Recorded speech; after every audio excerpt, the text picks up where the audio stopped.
Misalkan apa? Kalian punya pasangan beda keyakinan, kalau menurutku nggak usah diterusin. Jadi daripada nanti salah jalan, mending nggak usah. Kalau misalkan punya pasangan non muslim, udah nggak usah diterusin. Kalau misalkan pasanganmu nggak mau apa, masuk muslim gitu, masuk Islam gitu. Tapi cinta? Ya dikorbanin aja cintanya daripada agamanya. Itu dia. Iya kan? Iya. Kan cintanya manusia. Betul. Kan cintanya manusia, bukan cintanya yang cinta sang manusia maha. Tidak abadi. Iya, makanya.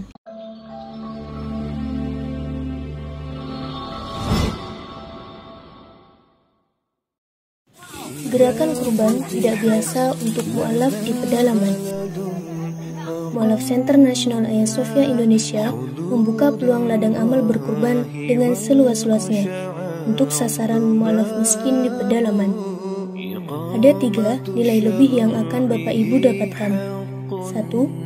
Kurban Anda tepat sasaran kepada yang benar-benar membutuhkan. 2. Mu'alaf di pedalaman sangat-sangat senang karena mereka jarang makan daging, lebih seringnya makan umbi-umbian. 3. Nama Anda akan kami cantumkan di dalam laporan video pelaksanaan kurban. Adapun sasaran wilayah yang akan menjadi tempat untuk pelaksanaan berkurban adalah Mu'alaf Pedalaman Simoy Laklak, Mu'alaf Bolang Mongondo, Mu'alaf Pedalaman Uwe Malingku, wilayah garis pemurtadan Malang Selatan, Mu'alaf Kepulauan Sangihe, Mu'alaf Pegunungan Donggala, dan lain-lain. Dengan ketentuan sebagai berikut.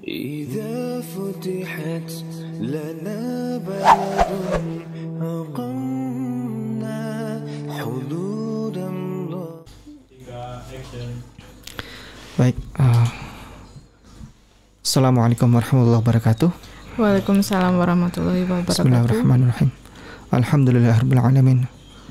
Allahumma shalli ala Muhammad wa ala alihi wa ashabihi ajma'in. Amma ba'd.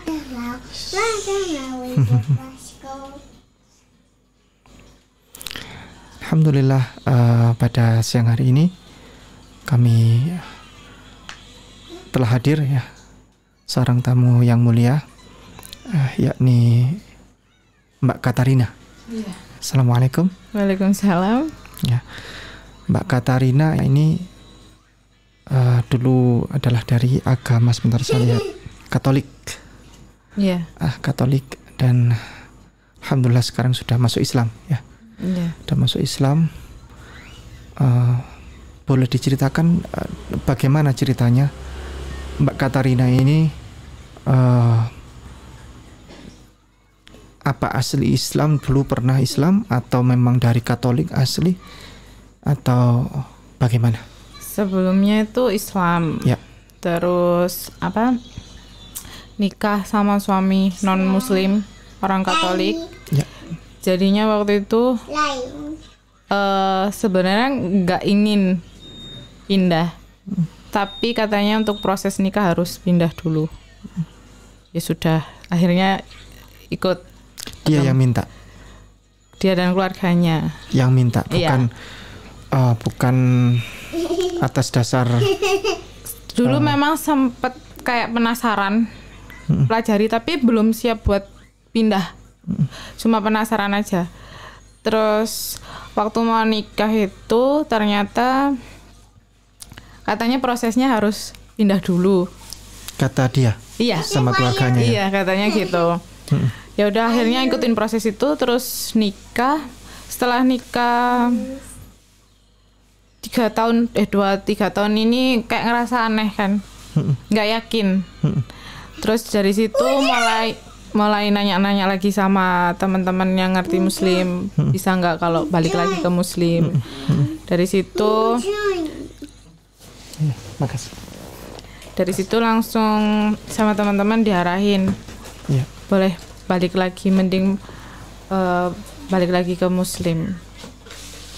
Pas udah balik Muslim itu kan otomatis kan saya nanya sama suami, saya mau balik ke keyakinan yang dulu. Kalau kamu memang sayang, kamu harus ikut aku. Karena aku dulu juga udah pernah ngalah gitu kan. Tapi kalau memang nggak mau masuk Islam, nggak apa-apa. Kita pisah. Kan karena udah beda prinsip. Tapi dia nggak pernah mau. Katanya nggak akan pernah pisah dan nggak akan pernah masuk Muslim. Gitu sih. Jadi Mbak Qatar ini sudah menawarkan kepada suami? Iya, itu 1 tahun yang lalu pas waktu saya balik Muslim lagi. Pernah dia terbersit mau gitu? Nggak pernah sama sekali. Saya pernah bilang, kenapa nggak belajar dulu? Belajar dulu, pelajarin, nggak harus langsung masuk Muslim. Pelajarin dulu tentang Muslim. Tapi dia nggak mau, katanya nggak akan pernah masuk Muslim. Ya sudah, berarti pilihannya kita harus pisah. Tapi sampai sekarang dia nggak pernah mau pisah. Gitu. Bagaimana cerita terkait perkenalan Mbak Katrina dengan suami dulu? Itu kenalnya dulu di Jogja. Satu kerjaan, satu tempat kerja. Terus ya dari situ kita pacaran. Soalnya ceritanya ini sedikit ini apa, nikahnya itu sebenarnya ada alasan. Karena udah ada ini gitu. Okay. Jadi terpaksa nikah itu karena udah hamil ini gitu sebenarnya dulu. Jadi kan dulu mengiyakan nikah di sana karena katanya nggak ribet. Kan saya dulu nuntut status buat anak. Katanya di sana kalau nikah di sana nggak ribet, terus nikah diurusin biar dia ada status ya anaknya. Nikah di mana itu? Di Sumba. Di Sumba. Di Sumba. Kata dia, kata suami. Iya. Tapi waktu pas ternyata udah nikah di sana, kita cuma nikah gereja aja. Dan urusan akta anak pun itu baru kelar tahun lalu, Desember. Keluar, sudah keluar. Sudah keluar, tapi nunggu dia umur 3 tahun dulu. Jadi sebelum-sebelumnya tuh nggak diurus, jadi mikir kan di awal bilang kita prosesnya nikah seperti ini, kamu ikut agamaku gini, biar nanti gampang urusan anak. Setelah anak lahir segala macam, tapi nggak pernah diurus, baru diurus tahun lalu. Itu pun bulan Desember. Kenapa tidak sekalian nikah secara negara? Nah itu yang jadi pertanyaan waktu itu. Setelah nikah gereja saya pernah nanya sama mamanya, kenapa ini nggak diurus, nggak sekalian nikah negara? Katanya waktu itu nggak usah, nikah gereja aja udah cukup. Tapi waktu itu saya memang diem aja, pengen tahu sampai mana. Kan pasti nanti anak butuh identitas juga kan, biar tahu seribet apa nanti kalau nggak nikah negara. Tapi sampai sekarang ya nggak nikah negara. Kayak gitu. Jadi para hadirin, buat yang masih belum tahu, definisi dari nikah gereja itu adalah nikah siri ya. Seperti nikah siri. Nikah siri. Tapi ada surat dari gerejanya. Surat dari gereja, tapi tidak ada surat dari negara. Jadi secara hukum di catatan sipil itu tidak tercatat. Tidak tercatat. Kemudian, nah ini menjadi persoalan ya, Jadi kalau di gereja di Jawa, di Pulau Jawa itu hampir sulit dijumpai gereja yang mau menikahkan secara agama saja. Ya, secara agama saja, secara siri hampir tidak ada ya. Mungkin ada tapi sulit kayaknya ya, sulit cari di Pulau Jawa. Tapi kalau di luar Jawa masih banyak ya yang bisa menikahkan secara gereja begitu. Gerejanya boleh tahu gereja mana itu? Gereja kok berani ya pendetanya ya? Kurang tahu. Oh, Katolik ya. Katolik, Romo, pater di sana sebutnya pater. Pater ya. Karena mungkin di sana memang kebanyakan nikah adat aja sama nikah gereja aja. Itu. Masih banyak masyarakat banyak sana, banget yang nikah adat. Nah ini sekarang posisi Mbak Katarina sekarang tinggal di Malang. Iya, tinggal di rumah. Tinggal di rumah. Iya. Yang asli Malang, Mbak Katarina? Iya, saya yang asli Malang. Suami ikut? Ikut ke Malang juga. Ikut ke Malang juga. Waktu itu sebenarnya kan saya tinggal di Jakarta. Ya. Pas di Jakarta itu saya udah mau ngajak pisah. Saya mau pulang sendiri ke Malang. Dia nggak mau. Yaudah saya kasih kesempatan. Terus kita ke Jogja. Itu tahun lalu. Memang Jakarta, Jogja ini dalam rangka bekerja? Iya, bekerja. Nah, pas di Jogja itu saya mulai belajar Islam lagi kan sama teman-teman. Akhirnya saya langsung ke Mu'alaf Center itu buat ya udah saya mau balik Muslim. Terus dari situ sama dia masih berantem, dia nggak mau, masih pokoknya nggak satu visi misi kan ya, udah nggak cocok lagi ngomong, tapi dia masih ngeyel mau berusaha mau bertanggung jawab katanya gitu kan buat anak. Ya udah saya kasih kesempatan, siapa tahu nanti dia mau pelajarin Muslim masuk Islam. Tapi setelah di Jogja 1 tahun kita balik, saya pulang ke Malang. Soalnya sama orang tua suruh pulang ke Malang aja. Ternyata dia ikut. Dan sampai sekarang berapa bulan di Malang itu makin nggak cocok kita dalam urusan anak segala macam. Ini juga mau sekolah, dia nggak ini apa namanya masalah identitas anak juga kan. Iya. Gitu. Ya. Kayak gitu. Oke. Sudah berapa bulan di Malang? 4 bulan. 4 bulan. Suami ini ikut ke Malang dalam rangka apa? Dia awalnya nggak mau jauh sama anak katanya. Terus akhirnya dia cari kerja di Malang. Dapat kerja di Malang. Tapi ya gitu. Nah ini ke depan rencananya suami tetap di Malang atau? Ya harus pergi sih dari Malang. Karena begini, sekalipun di Malang paling enggak jangan satu rumah. Maunya harus pergi gitu.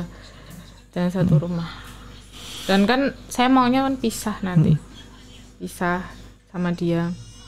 Ini sudah proses atau hanya ingin angan-angan? Udah proses. Jadi kan nanti kemarin sempat ke dinas pendudukan di Capil itu disaranin nanti karena di Capil bingung karena kita nggak nikah sipil, cuma nikah gereja. Untuk proses caranya itu kan nggak tahu, kan nggak ada hukum gitu. Disaranin buat ini nanti kita buat surat pernyataan mutlak cerai kedua belah pihak sama nanti dikasih tanda tangan sama Pak Lurah kepala desa sama tanda tangan materai kita berdua untuk urus identitas baru kayak gitu. Jadi kayak gitu prosesnya. Iya betul. Iya. Betul itu, jadi tidak sampai ada nanti keterkaitan ya sudah masuk dengan adanya surat itu. Ini Mbak Katarina keinginan untuk cerai, untuk pisah dengan suami antara angka 1 sampai 10 berapa? 100 ya. Sudah sangat ingin sudah. Iya. Soalnya antara hidup dan mati. Jadi ya kan prinsip juga kan. Jadi ya sudah mending pisah. Kalau rumah tangga beda prinsip kan nggak bisa. Sesungguhnya tidak mudah. Mbak Katarina menjalani hal ini tidak semudah seperti yang disampaikan di meja ini, di kursi ini. Mbak Katarina ini sedang melakukan proses yang sangat berat ya. Berat sekali. Sangat berat ya. Saya sangat memahami itu. Dan ini mudah-mudahan bisa menjadi motivasi ya buat masyarakat seluruh Indonesia. Terutama saudara-saudara kita yang menjalani hal yang sama seperti ini.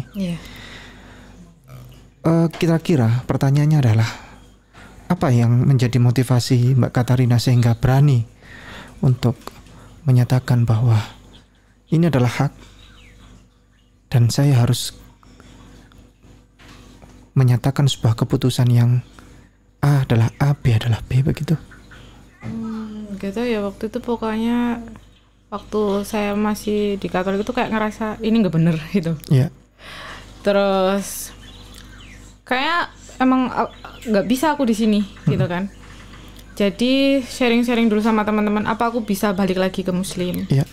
Apa aku bisa diterima lagi kalau balik Muslim? Banyak teman-teman yang nasehatin. Yaudah dari situ, yaudah aku langsung yakin mau balik lagi untuk urusan rumah tangga. Ya udah nggak apa-apa. Daripada kita kan waktu saya masih Katolik pun kita nggak pernah sejalan, nggak pernah sejalan, apalagi beda prinsip. Jadi ya udah mending sendiri-sendiri gitu. Karena kedepannya kan juga buat anak juga kan, nanti arahnya kemana gitu. Mbak Katarina sempat ke gereja? Dulu awal-awal masuk Katolik itu sering, cuma 2 tahun sebelum saya balik Muslim udah nggak pernah sama sekali. Gitu. Ya. Ada perasaan masih rasa cinta pada suami? Nggak ada sama sekali. Nggak ada. Kayak udah semenjak ini lahir deh, kayaknya udah nggak ada. Udah nggak ada sama sekali. Kenapa? Karena suami ini? Gimana ya? Karena suami kurang tanggung jawab sih. Nggak ada tanggung jawabnya sama sekali. Itu. Ya. Apa hikmah yang terbesar ya, yang menurut Mbak Katarina kira-kira dari persoalan ini? Iya. Hikmahnya banyak sih, tapi sekarang lebih berhati-hati lagi kayaknya. Lebih itu, lebih berhati-hati ngambil keputusan, terus kenal sama orang, menjalin hubungan sama orang juga banyak banget sebenarnya. Tapi bersyukur juga punya ini sekarang. Ya. Dan tolong dibina menjadi anak yang soleh, insyaallah. Insyaallah. Usia berapa sekarang? 3 tahun setengah. 3 tahun setengah. Belum TK ya? Iya, baru mau masuk PAUD. Ini kira-kira prediksi Mbak Katarina, suami tetap gandoli atau bagaimana ini? Pasti masih tetap ini, mau nggak akan ngelepasin. Kan nggak akan ngelepasin siapa ini? Anak sama saya pasti nggak akan ngelepasin. Kemarin udah saya kasih pilihan, kalau mau terus kamu harus masuk Islam. Tapi kan saya nggak bisa maksa. Saya bilang pelajarin dulu. Tapi dia langsung jawab, saya nggak akan pernah masuk Muslim dan nggak akan pisah. Seperti itu. Loh kan nggak ada ceritanya, kan nggak bisa. Ini udah nggak bisa diterusin. Kayak gitu sih. Nah ini solusinya gimana? Ya harus bisa. Solusinya harus bisa. Ini ya, kompleks ya. Jadi kompleks sekali. Saya tidak mengetahui cerita ini secara utuh, namun saya bisa merasakan bahwa persoalan ini sangat kompleks. Kompleks sekali. Sangat kompleks. Dan ini yang menjawab adalah nanti waktu. Ya. Waktu dan keteguhan dari Mbak Katarina. Orang tua di Malang? Di Malang. Malang semua ya? Bapak di Magelang. Di Magelang. Ibu di Malang. Di Malang. Berarti suami ikut Mbak Katarina sekarang ya? Iya. Ikut di rumah? Iya, ikut di rumah. Allah. Beda kamar? Beda kamar. Jadi semenjak saya udah balik Muslim, itu kita udah beda kamar. Sampai sekarang. Sampai sekarang? Iya. Mbak Katarina waktu itu menyatakan jadi menjadi muslimah kembali. Iya. Kira-kira 1 tahun yang lalu ya? 1 tahun yang lalu. 23 Agustus. 23 Agustus. Ya, 23 Agustus.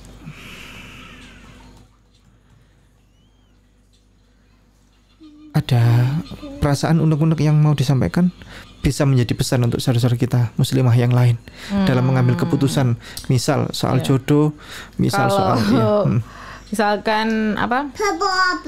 Kalian punya pasangan beda keyakinan, kalau menurutku nggak usah diterusin.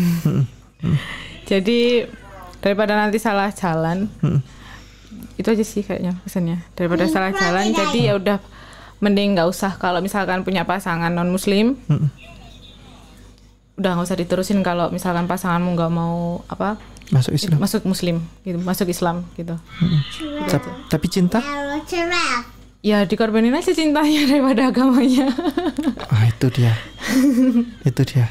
Iya kan? Iya. Kan cintanya manusia. Betul. Kan cintanya manusia, bukan cintanya yang cinta sang manusia maha. Tidak abadi. Iya, makanya. Gitu. Dulu pacaran dengan suami itu rasa cinta berat ya. Itu dia kan beda agama. Iya. Mbak Katarina, beliau beda agama, dan bagaimana Mbak Katarina bisa ikut dia? Maksudnya kok bisa itu? Kayaknya nggak tahu, itu kesambet mungkin. Itu nggak tahu, pokoknya karena udah hamil, terus emang harus prosesnya kayak gitu katanya. Ya udah saya ikutin aja. Yang penting saya butuh status buat anak.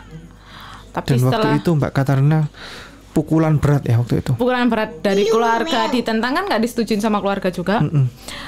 Akhirnya keluarga mengiyakan.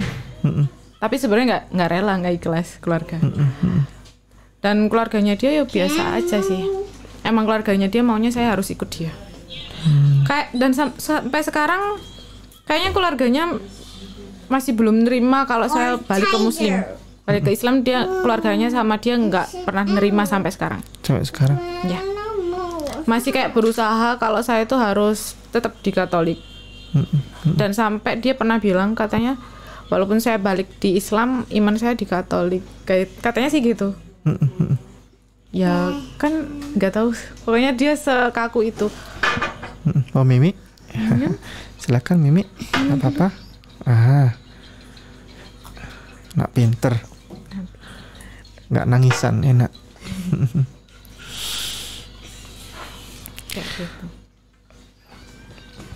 Ini jelas ya, nanti akan ada sikap dari suami untuk berusaha bagaimana caranya anak ini akan ikut beliau.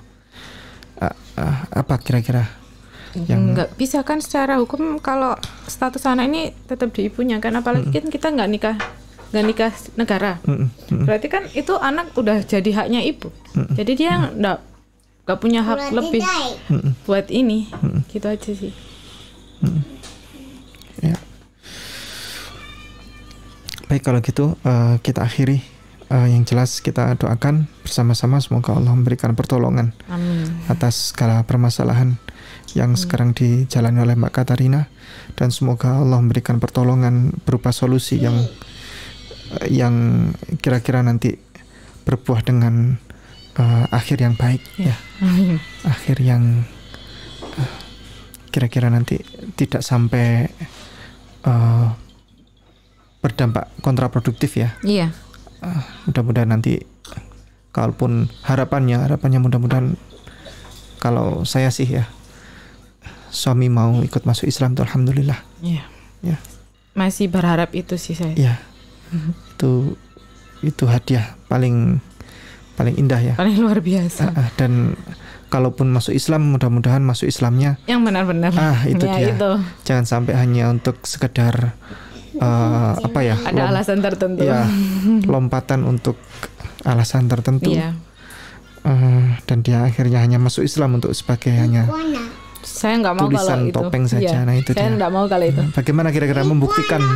Misalnya nanti ini suami mau masuk Islam nih, misalnya membuktikan bahwa beliau memang masuk Islam. Ya untuk buktikan kamu memang kita harus pisah. Kita memang harus pisah. Kalau kamu memang mau balik sama saya, ya tunjukin kamu benar-benar pelajarin Islam, kamu masuk Islam. Gitu. Kalau udah memang benar-benar kamu tunjukin, ya mungkin saya pikir lagi buat nerima gitu. Saya kasih tips ya.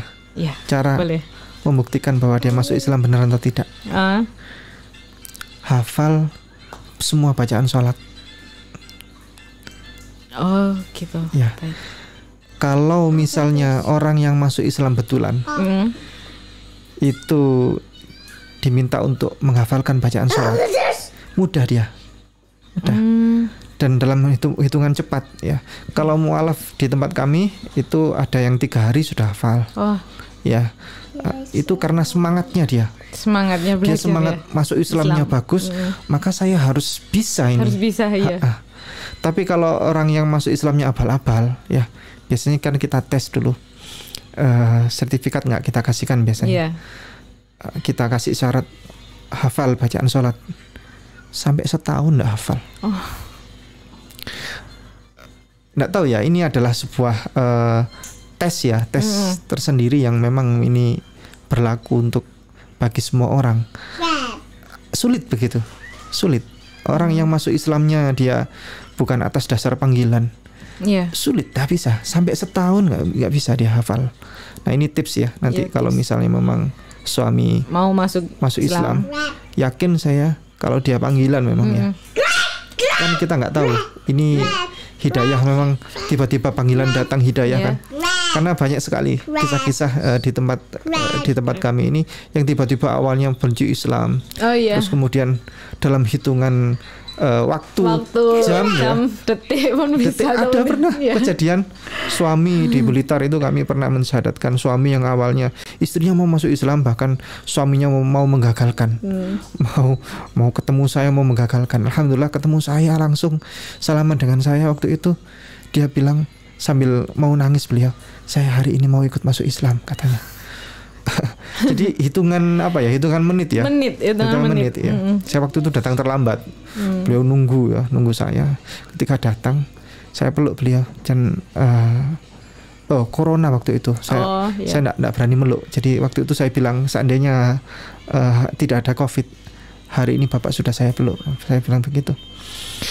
Jadi ya nanti kalau misalnya memang betul-betul suami Mbak Katarina masuk Islam atas dasar panggilan, cara tes sederhananya adalah mudah sekali beliau untuk menghafal bacaan sholat. Baik, begitu demikian kita akhiri. Jazakumullah khairan katsira. Assalamualaikum warahmatullahi wabarakatuh. Waalaikumsalam warahmatullahi wabarakatuh.